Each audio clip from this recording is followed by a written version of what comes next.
Episode 14, Richard Ramirez, the Night Stalker. Los Angeles, summer of 1985. The city looked peaceful from a distance. Rows of palm trees moved slowly in the warm night air, and the streets glowed under long lines of yellow streetlights. From the outside, everything seemed calm, safe, predictable. But the truth was already moving through the neighborhoods. Silently. People living in Los Angeles had grown used to the rhythm of the city.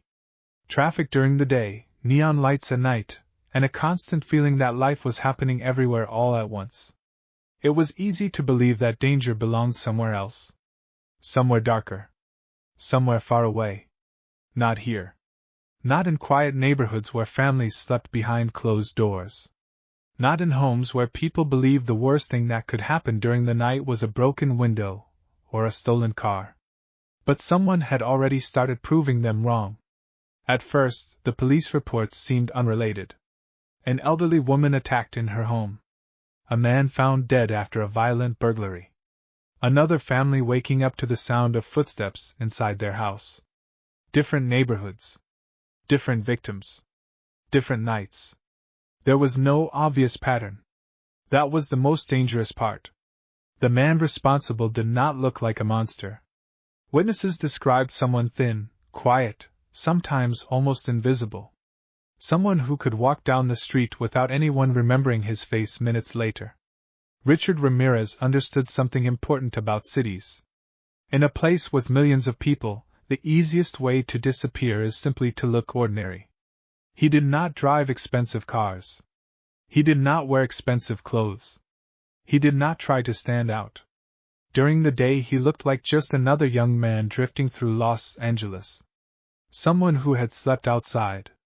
Someone who had nowhere important to go. People passed him on sidewalks. They never knew they were walking past the man who would soon terrify an entire city. Ramirez had arrived in California years earlier, drifting west like many others chasing the illusion of opportunity. But his past already carried darkness that most people around him could not see. He grew up in El Paso, Texas, in a household filled with anger and instability. His father was known for explosive temper and harsh discipline. Violence was not unusual in that house. But the person who shaped Ramirez the most was his cousin. The cousin had returned from the Vietnam War carrying memories that no one should have had to live with. He told young Richard stories about what he had done overseas. Stories about killing. About domination. About the way power felt in moments of violence. He even showed him photographs. Images that most adults would refuse to look at. For a teenage boy already fascinated by darkness, those stories became something more than memories. They became inspiration. As Ramirez grew older, he drifted deeper into crime. Shoplifting. Breaking into houses. Using drugs. Spending nights on the streets instead of at home. But what made him dangerous was not just criminal behavior. It was obsession. Ramirez became fascinated with the idea of power over others. Power that could be taken, not earned. Power that existed only in the moment when someone else realized they had no control. By the early 1980s, that obsession had grown into something far darker. And Los Angeles would soon feel the consequences. The first crimes connected to what would later be called the Night Stalker began quietly. A house entered during the night. A woman attacked in her sleep. Another home invasion weeks later. The victims had nothing in common. Some were elderly. Some were young. Some lived alone. Some had families. But investigators began to notice small details repeating themselves. Unlocked windows. Back doors forced open. Footprints left near garden walls. And the attacks always happened during the deepest hours of the night. The hours when people are most vulnerable. By the time detectives began comparing reports across districts, the pattern had started forming. Someone was moving through Los Angeles like a shadow. Someone who did not care about location, age, or background. Someone who simply chose a house and entered it. The media would eventually give him a name. But at that point, the city had not yet realized what it was facing. For now, the crimes were still scattered pieces of a puzzle. and Richard Ramirez was still walking freely through the streets of Los Angeles, waiting for the next night, waiting for the moment when another neighborhood finally fell asleep. Because for him, darkness was not something to fear. Darkness was opportunity. And the longer it lasted, the easier it became to step quietly through someone else's door.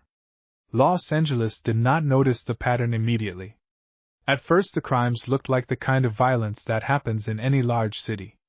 Police officers responded, reports were written, detectives asked questions, and files were placed into cabinets where thousands of other cases already waited. But the people who survived those early attacks remembered something that investigators would later struggle to forget. The silence. Most burglaries are loud. Windows break. Doors splinter. Someone shouts. A neighbor calls the police. But the man moving through Los Angeles did not move like a burglar. He moved like someone who understood the rhythm of sleeping houses. He climbed quietly through windows. He walked softly across wooden floors. He stood in bedrooms without waking anyone at first. And when victims finally opened their eyes, they saw something that would haunt them for the rest of their lives. A stranger standing beside their bed. Sometimes he said nothing. Sometimes he spoke softly. But the moment was always the same. The realization that someone had already crossed the most private boundary a person has, the place where they believe they are safest. Home. By early 1985, the attacks had grown more violent. One night in March, an elderly woman living alone in Rosemead was found brutally murdered in her home. There were signs of forced entry through a window. Jewelry was missing, but the level of violence suggested something far beyond a simple robbery. 2 weeks later, another home invasion occurred miles away. This time the victim survived. She told police that the man had entered through the back door during the night. He was thin. Dark hair. Intense eyes. He spoke with a calm voice that made the situation even more terrifying. But the most disturbing detail she remembered was something else. His patience. He did not rush. He moved slowly through the house as if he had all the time in the world.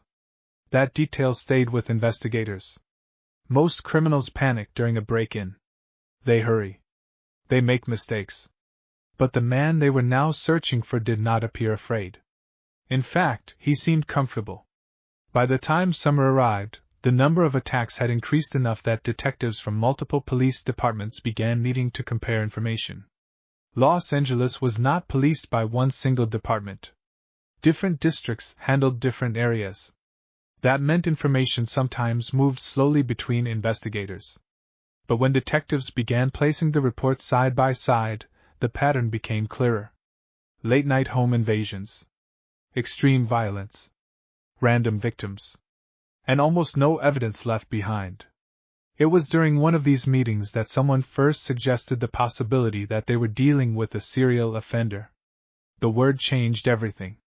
Once investigators began treating the cases as connected, they started seeing the same details repeating again and again. Footprints from the same type of shoe. Entry points through windows.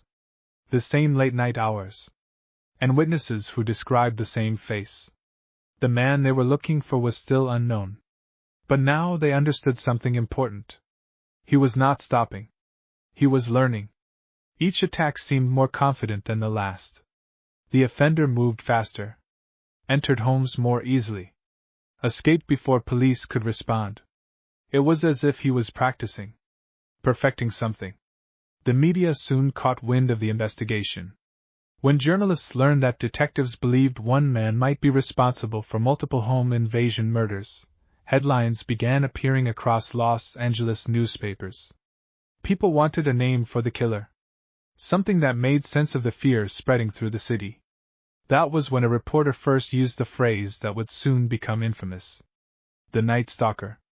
The name spread quickly. Within days it appeared on television news broadcasts, radio shows, and front pages across California. Once the name existed, the fear grew even faster. Because now people believed something specific was hunting in the darkness. Something with a face. Something with a name. Residents across Los Angeles began changing their nightly routines. Windows that had once been left open were now locked tightly. Outdoor lights were left on through the night. Gun stores reported a surge in customers. Some neighborhoods formed watch groups where residents took turns staying awake after midnight, watching streets from their porches. But none of those precautions stopped the attacks. Because the man behind them was not predictable. Richard Ramirez did not follow a fixed route through the city. He walked. Sometimes miles. Moving from neighborhood to neighborhood until he found a house that felt right. A dark window. A quiet yard. A gate that opened easily. Once he chose a house, the process was simple. Enter. Control the victims. Leave before sunrise. It was brutal. Efficient. And terrifyingly effective. But every criminal eventually makes a mistake. For Ramirez, that mistake would come in the form of something small. Something he didn't even notice at first. A single fingerprint. Left behind on a stolen car. At the time, the print meant nothing. It was logged into police records without a name attached to it. But months later, when investigators finally connected the fingerprint to multiple crime scenes, the entire investigation shifted. Because now they had something they had been missing from the beginning. A trace of the man who had been moving through Los Angeles like a ghost. And once that trace appeared, the search became far more dangerous for the Night Stalker. Not because the police were closing in, but because the entire city was about to start looking for him. And when millions of people begin searching for the same face, even the darkness can no longer hide it. By the summer of 1985, Los Angeles was no longer sleeping peacefully. The city had begun to change. What had once been quiet neighborhoods now carried an undercurrent of tension. Families who had lived in the same homes for years suddenly felt exposed in ways they had never considered before. The idea that a stranger could walk into a home during the night and disappear before sunrise was no longer theoretical. It was happening. And the name attached to that fear was spreading everywhere. The Night Stalker. Television news stations repeated the phrase constantly. Newspapers printed updates every morning. Talk radio callers debated where he might strike next. For the first time, the crimes were no longer scattered police reports. They had become a story. And stories move faster than investigations. The problem facing detectives was enormous. Los Angeles County alone contained millions of people, thousands of neighborhoods, and endless streets where someone could disappear into the night without leaving much behind.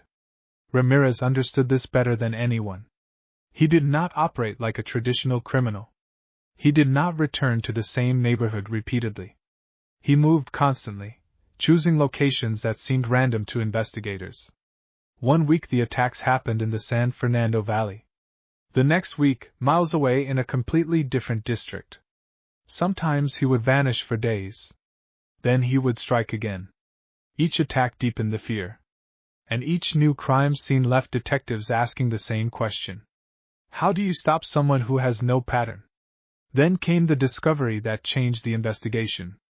At one of the crime scenes, investigators found something unusual outside the house. A shoe print. It had been left in the soft soil near a garden wall. The print was clear enough to capture the pattern of the sole. When detectives examined it more closely, they realized it belonged to a specific type of shoe. An Avia athletic shoe. The detail might have seemed minor at first. Thousands of people wore sneakers like that. But there was something unique about the pattern. It matched prints found at multiple crime scenes. Now detectives knew something important. The same person had been there. The Avia shoe print became one of the first real clues connecting the murders and attacks across Los Angeles. Investigators began tracing where those shoes had been sold. Stores were contacted. Sales records were reviewed. The search spread across multiple counties. But the trail was still thin. Because Ramirez had not bought the shoes recently. He had stolen them. Meanwhile, the crimes continued. One night, a couple sleeping in their home in the valley woke to the sound of someone moving through their bedroom. The husband tried to confront the intruder. He never had the chance. By the time police arrived, the attacker was already gone. Another family in a different neighborhood reported a similar break-in days later. Each time the attacker seemed to know exactly how to control the situation. Sometimes he spoke. Sometimes he didn't. But witnesses who survived described the same eyes. Dark. Focused. Almost empty. One woman later told investigators something that stayed with them long after the case ended. She said the man who attacked her didn't seem rushed. He moved slowly through her house as if he knew no one could stop him.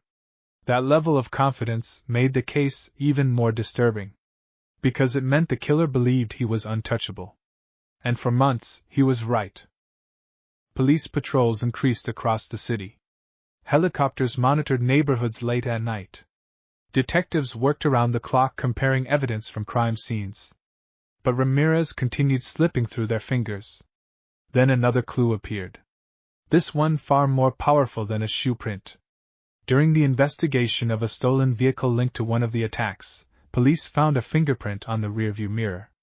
At first, it was simply catalogued like thousands of other prints.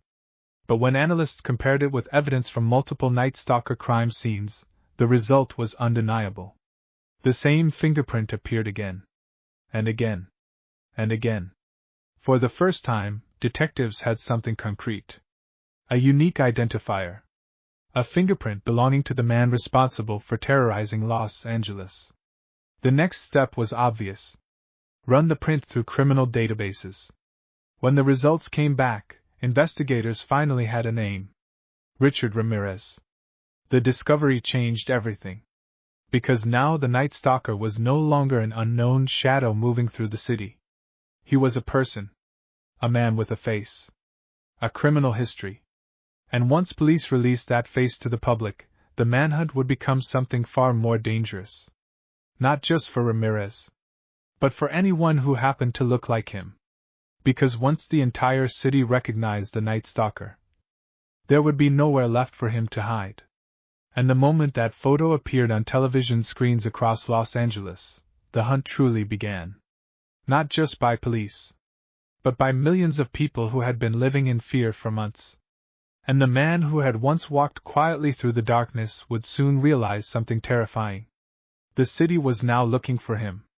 When the photograph was released, everything changed.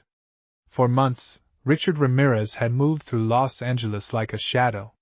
He had relied on one simple advantage: anonymity. In a city of millions, a quiet man walking down the street rarely attracts attention.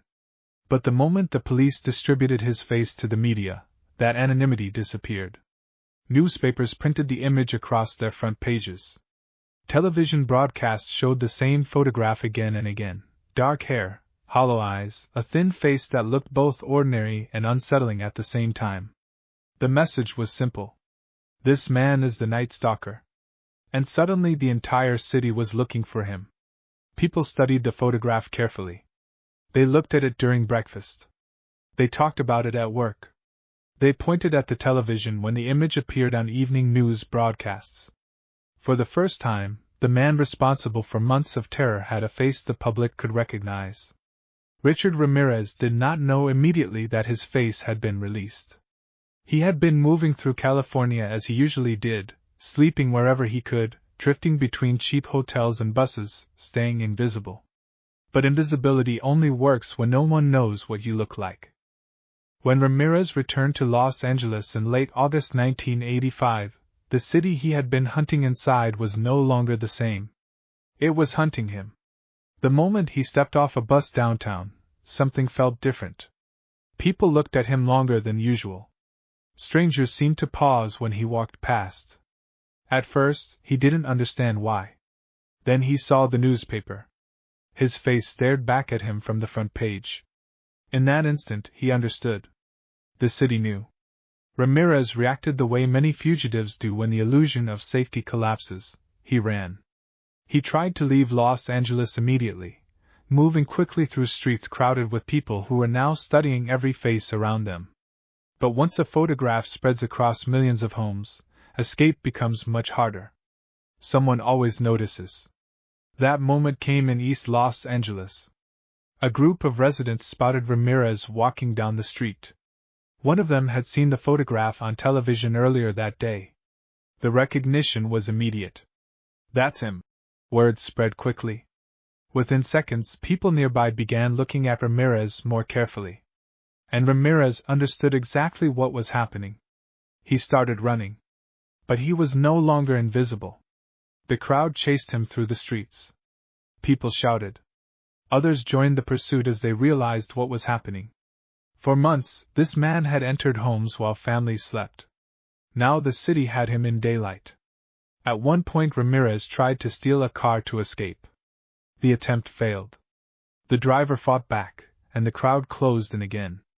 The chase continued through several blocks, growing larger as more people joined. Some were angry. Some were terrified. All of them knew they were looking at the man who had turned their nights into something fearful. Eventually, the crowd caught him. Ramirez was beaten before police could arrive. When officers finally reached the scene, they pulled him from the crowd and placed him under arrest. The man who had terrified Los Angeles for months was now sitting in the back of a police car. Dirty. Injured. But alive. And the nightmare that had haunted the city was finally over. But the story was far from finished. Because capturing Richard Ramirez was only the beginning of understanding what had happened. The investigation that followed revealed the full scope of the crimes. And the trial that would come next would expose something even more disturbing. Not just the brutality of the attacks, but the mind of the man who committed them. And the chilling truth about how someone like the Night Stalker can exist for so long without being stopped. For the families of the victims, the arrest brought relief. But it did not erase what had already been done. Because fear leaves a mark on a city. Even after the killer is gone. And in Los Angeles, the nights would never feel quite the same again. By the time Richard Ramirez entered the courtroom for the first time, the entire country already knew his name. The Night Stalker was no longer a mysterious figure moving through dark neighborhoods. He was now a defendant sitting under bright courtroom lights, surrounded by lawyers, guards, reporters, and families of the victims whose lives had been destroyed. But even in custody, Ramirez behaved in ways that made the trial feel less like a legal proceeding and more like something darker. Something unsettling. When he appeared in court, he did not look frightened. He did not look ashamed. Instead, he seemed strangely calm. Almost detached from the situation around him. At one hearing he raised his hand and revealed a pentagram drawn on his palm, a symbol associated with satanic imagery that he had begun embracing during the investigation. Then he smiled. For the families sitting in the courtroom, that moment was unbearable. Many of them had spent months living with the trauma of what had happened to their loved ones. Some had lost parents. Some had lost spouses. Others had survived the attacks themselves and were now forced to face the man responsible. Seeing him treat the trial like a performance only deepened their anger. But the courtroom was only one part of the story. Outside, the media had turned the case into a national spectacle. Television trucks lined the streets. Reporters broadcast live updates every day. Newspapers followed every detail of the proceedings. The Night Stalker trial had become one of the most closely watched criminal cases in American history. Part of the fascination came from the brutality of the crimes. But another part came from the mystery surrounding Ramirez himself. People wanted to understand how someone could commit such acts without showing visible remorse. Psychologists were called to testify during the trial.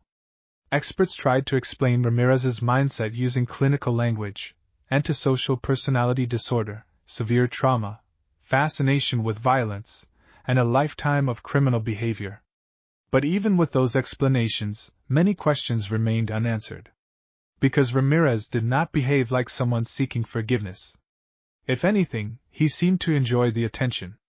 At one point during the proceedings, he reportedly said that the violence he committed was simply part of human nature. A statement that horrified the courtroom. For investigators who had spent months studying the case, Ramirez represented something deeply disturbing. Not just a criminal, but someone who had completely rejected the moral boundaries that guide most human behavior. He had no personal connection to his victims. No clear motive beyond power and domination. He attacked people who had never met him, in homes he had never seen before. And yet he moved through those houses as if he belonged there. The trial lasted for months. Evidence was presented slowly and carefully. Witnesses described the attacks. Survivors recounted the moments when they realized someone had entered their homes during the night. Some testimonies were so painful that members of the courtroom had to step outside.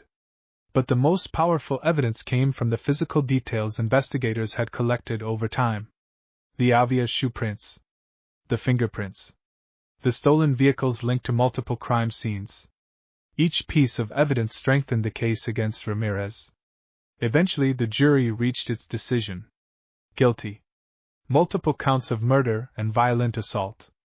The sentence was clear. Death. When the verdict was announced, Ramirez showed almost no reaction. He sat quietly, staring ahead as the judge read the outcome that would define the rest of his life. The man who had once walked freely through Los Angeles neighborhoods during the night would now spend the rest of his days inside prison walls. For the families of the victims, the verdict brought a sense of justice. But justice does not erase trauma. Many of them would continue living with the memories of those nights long after the trial ended. The Night Stalker had been captured. But the fear he created had already changed the city. Doors that had once been left unlocked would stay locked. Windows that had once been left open would stay closed. And the quiet hours after midnight would never feel quite the same again. Because for months, Los Angeles had learned a difficult truth. Evil does not always arrive with warning. Sometimes it walks quietly through ordinary streets, waiting for the moment when the lights go out.